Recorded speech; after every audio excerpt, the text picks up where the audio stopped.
हे friends जय Jagannath welcome to my new blog. तो song मैंने अपने समस्त केमती अच्छे तो चलते आज सुंदर वीडियो स्टार्ट करवा। तो आज वीडियो बहुत ही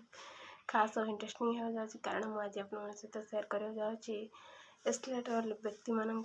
नेचर आने केमी होता ता विषय कह लव लाइफ विषय कह जाऊँगी कैरियर आउट फ्यूचर विषय कह जाऊँगी। आशा करुच्ची भिडियोटी आपको बहुत भल लगे। चलते तो भिडियोटी स्टार्ट कर। तो एस्केलेटर लोक मैंने केमी होता एस्केलेटर लोक मैंने बहुत स्वीट और इनोसेंट होता से बहुत सरल विशेष होता आने जहाँ को भी भल पाती ना पूरा हृदय भर भल पाती से सोशल मीडिया को बहुत भल यूज करती आ सोशल मीडिया बहुत टाइम एक्टिव ही रही था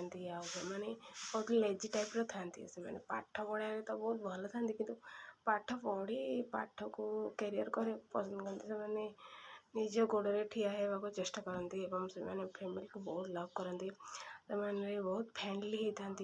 जहाँ सहित भी बहुत कम टाइम भितर मिसी जाती और फ्रेंड हो जाती से जहाँ को भी लव करती पूरा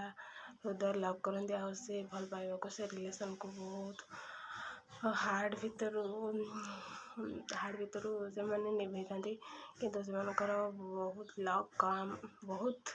लव रे बहुत कम लव काम दिए बहुत लव स्टोरी एस्केलेटर बहुत लव स्टोरी मुझे देखी अनसक्सेस ही हो जाए कारण कास्ट कोड़ी प्रॉब्लम थाए कोड़ी रिलेशन रे कोठी फैमिली कोड़ी कौन भी कारण एस्केलेटर लोक मानकर लव सक्सेसफुल हुए बहुत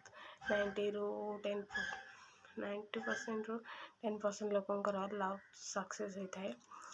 एमती थाए किंतु एस्केलेटर लोक मैंने बहुत स्ट्रगल करते से लाइफ रे आउ से बहुत भल होता से बहुत क्यूट से महादेव बहुत बड़ भक्त होता और महाकाल को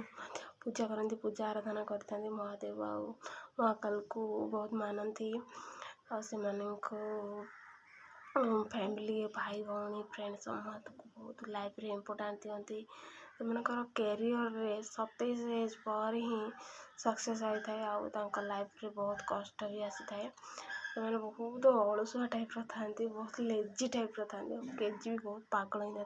जहाँ को भल पाती ना ताप पूरा पागल होता जीवन भी देखते फ्रेंड हो कि लवर हो जहाँ भी हो से जहाँ को भी भल पाती ना हृदय भीतर भल पाती। तो आज मुझे सहित सेयार कली एस्केलेटर लोक मैंने केमती था आई होप आप वीडियो भल लगी यदि भल लगी लाइक करेंगे कमेंट करेंगे और शेयर करेंगे निश्चय जो मानकर एस्केलेटर अच्छी पाख वीडियो निश्चय शेयर करेंगे।